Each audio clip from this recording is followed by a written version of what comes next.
Welcome to a quick version of Device Security Digest Tech Talks.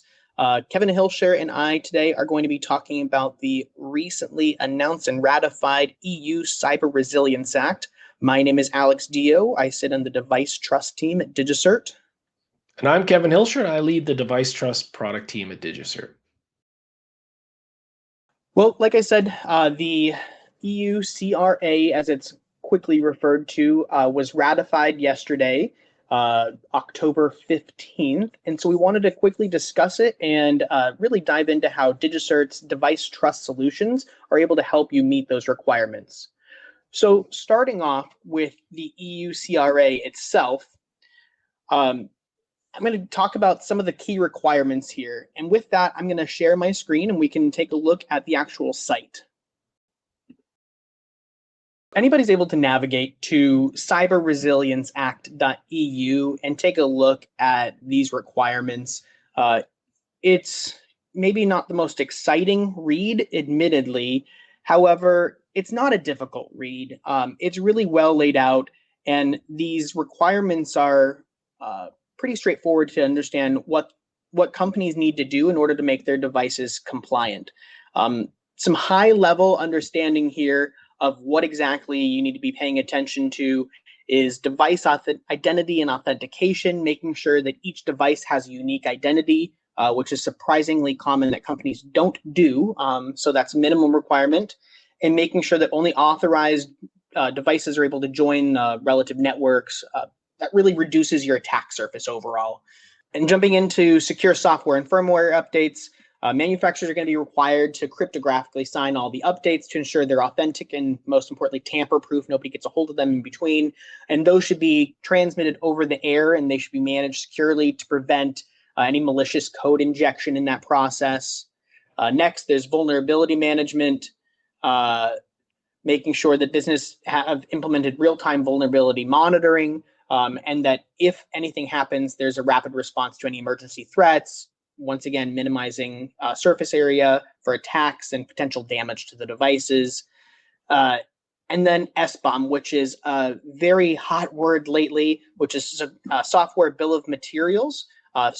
Manufacturers must be maintaining and updating the SBOM to document all of the different software components that go into a device.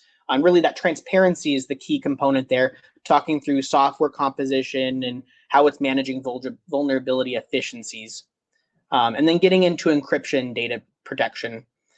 So when the data, while being encrypted, it must be encrypted while in transit and also at rest. And that ensures privacy and security for the devices, the users, organizations, and that's meeting that CRA standard. And lastly, it really talks about future readiness. And I want to emphasize that while the EU CRA talked through and emphasizes future-proofing the products, our interpretation, DigiCert's interpretation, is that as new updates come out in the future, we need to be able to have, these devices need to have a mechanism to be updated, whether that is software or firmware or things like post-quantum cryptography readiness, so that crypto agility. Alex, question for you here and for any of the viewers is, does the CRA apply to all devices, or what kind of devices? And is there different types of requirements based on a certain type of device? Like I see here essentials requirements versus like important products or critical products. Which apply to me? And can you give some examples? Yeah, so like you called out, there are a couple of different types of devices here. One of which is an essential. If it's not an essential device, meaning it's not critical. These are things like a thermostat for your home or a smart switch or smart plug. You just need to get a declaration of conformity with that CE mark. You can do that by submitting the documentation and self-certifying yourself. So it's a pretty straightforward process. However, once you start to get into these class 1 devices, something like critical devices, that's critical infrastructure, or even VPN devices, they need to follow the instructions on Annex 4 here. I'll click through here. there's not a whole lot difference other than the fact of while there may be a few more requirements, the paperwork and the processes need to go through a third party in order for them to validate and eventually provide that CE mark and declaration of conformity. So it's just a third party auditing that paperwork, essentially making sure that you are following what you're saying you're doing. Got it. So there's different classes of devices, class 1, which is and class 2, and so I have to involve, an OEM would have to involve a third party to do that assessment to ultimately get that CE mark and that declaration of conformity, right? Correct. Yeah. So Alex, with what we've seen in the CRA, I think I'd like to spend a couple minutes just talking about how DigiCert is looking at CRA and other regulations worldwide that govern device or IoT cybersecurity. We've seen these regulations coming and evolving over time. The UK has released a similar one called the PSTI, UK PSTI. In the US, they are coming out with a voluntary standard called the Cyber Trust Mark. We see these standards evolving, and so we've been updating some of our products and adding new products to the device trust portfolio, really to help connected product companies meet these cybersecurity regulations for the connected devices and still accelerate their time to market, because many will perceive that, oh man, all these new regulations are coming out and it's going to slow my time to market, and it's going to radically increase my COGS on my product that I want to sell or my subscription. So we are introducing a product called Device Trust Manager, which is a device management platform, which does many of the things that are called for in the CRA.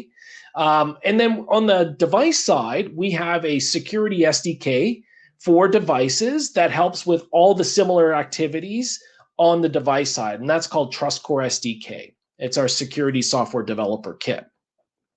And really, these solutions are designed to secure device identities, create unique device identities, help with these automatic updates, these over-the-air updates, manage and assess vulnerabilities, and many other things. So specifically, you called out, the CRA calls out for no default credentials. And unfortunately, that's still quite a problem these days where, especially in consumer devices, they ship with the same username password as a default credential. So our interpretation is beyond that. So of course the CRA is saying no default credentials, but do you still want usernames and passwords stored on the file system of the device, even when it's manufactured and being shipped out? Probably not. So more than that, most connected product companies will go to a strong device identity system based on asymmetric cryptography. So public-private keys, right? And certificate-based device identities. The CRA also called out you have to do timely updates of security updates or CVEs. And of course, our product, Device Trust Manager, does over-the-air updates. But more than that, it does it in a zero-touch fashion and integrates with our Software Trust Manager product, which does the scanning and code signing of all these updates to avoid you pushing out new vulnerabilities or pushing out malware or unknown software to the devices. And then zero touch is important because most connected product companies do not want to roll field techs and trucks to do updates. So over the air, zero touch is super important to maintain, to be cost efficient and to do this quickly, of course. You also mentioned SBOMs are being referenced in the CRA. So software bills of material, which show all the device code and libraries that's being utilized on the device. Those are super important. And we have products like our Software Trust Manager that will help generate these SBOMs as part of your CI/CD process, your software development process.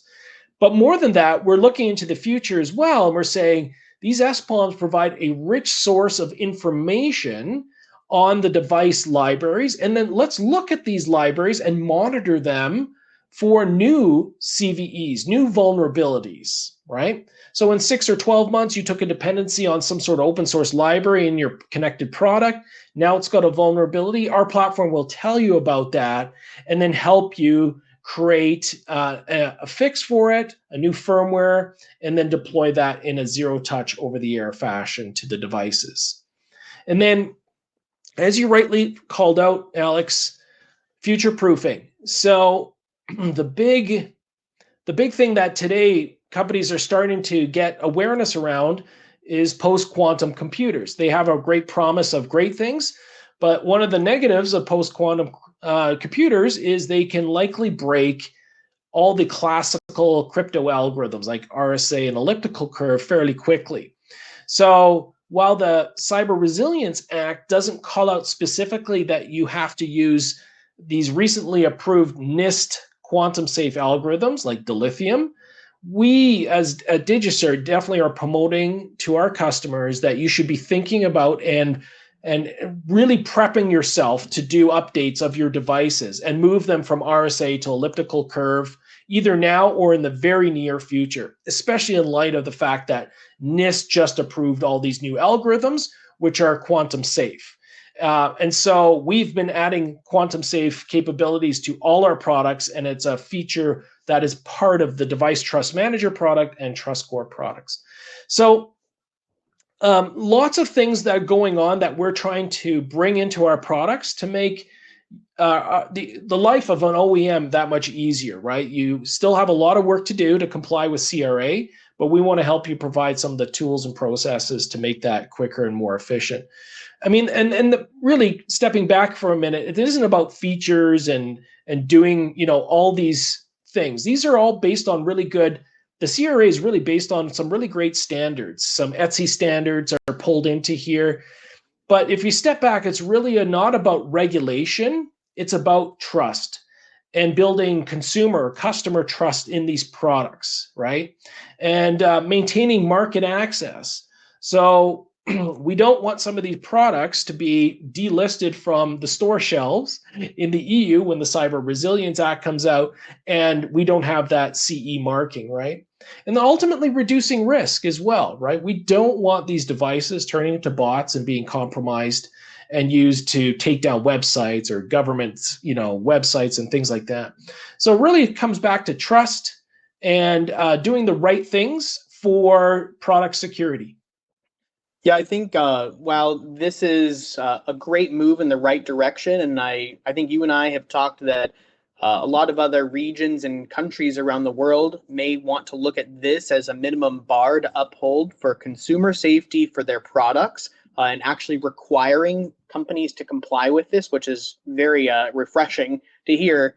I know that while we talk through the technical requirements are high level, for EU CRA, and Kevin and I thank you for talking through how Device Trust products can help with that. I want to invite anybody watching, if they want to learn more about how DigiCert is able to help meet those CRA requirements, feel free to reach out to us. Our general inbox is sales@digicert.com, or you can always contact us through an inquiry form on our website, which is digicert.com/device-trust-manager.